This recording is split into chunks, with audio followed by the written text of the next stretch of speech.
Preživjeti je teško. Živimo tako što moramo.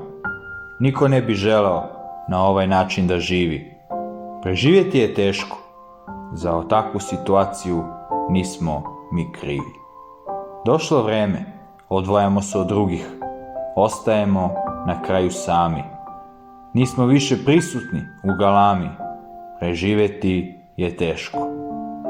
Nadamo se da će proći nezgoda koja nas je zadesila. Vratimo se ponovo na staro. Preživjeti je teško. Život je teži od kada se ova stvar dogodila. Vreme strahote će proći. Divan će period u našim životima doći. Sve ovo da postane samo priča. Preživjeti je teško, samo da se pripoveda.